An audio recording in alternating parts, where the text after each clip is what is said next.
Yan ay transfer case actuator ng Mitsubishi Strada. So yan.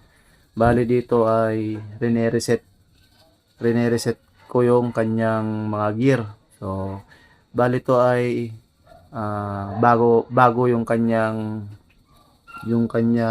actuator control. So tinanggal lang nila yung kanyang bakal na mahaba kasi may kwan siya, may pasamang pinyon. So yun, tinanggal at ang linagay lang namin ay yung kanyang mismong transfer case actuator. So ganyan po yung procedure kung paano nga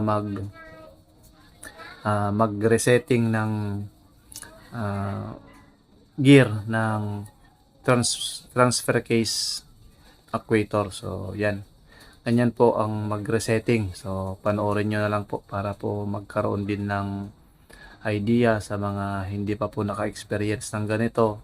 At ito na po yung video para po may pagbasihan po kayo. So yan, panoorin nyo na lang po hanggang sa dulo. So dito ay nasa kwan po ako ngayon, nasa Bambang. So Bambang, Yokohama Bambang. So diyan po ako gumawa ng sasakyan. So maghapon po ako nandyan sa JNM Bambang. So shout out sa mga ka-empleyado ko rito. Sila Sir Benny, yan. Sila Ma'am Shine. At mga kasama natin dyan sa JNM Bambang. Shout out po sa inyo. So yan. Dito ay pinagkakabit ko na yung mga pinagbabaklas naming gear sa loob ng actuator. So may konting kahirapan din na basic lang, pero kung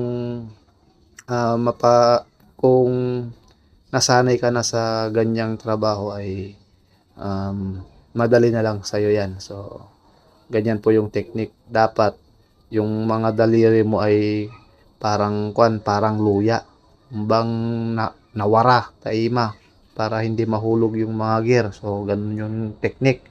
So dyan na nga ay naitakip ko na. So very good. Na take 2 ako dyan sa paglagay. At least take 2 lang, hindi yung maraming beses. So yan, hinigpitan ko na yung mga tornilyo para hindi mapasok ng tubig, mga anumang dumi. So madali lang tong trabaho na to, basic na basic lang. So shout out din kay Max Baladad na nagbibideo sa ilalim at gamit yung ilaw ng video cam.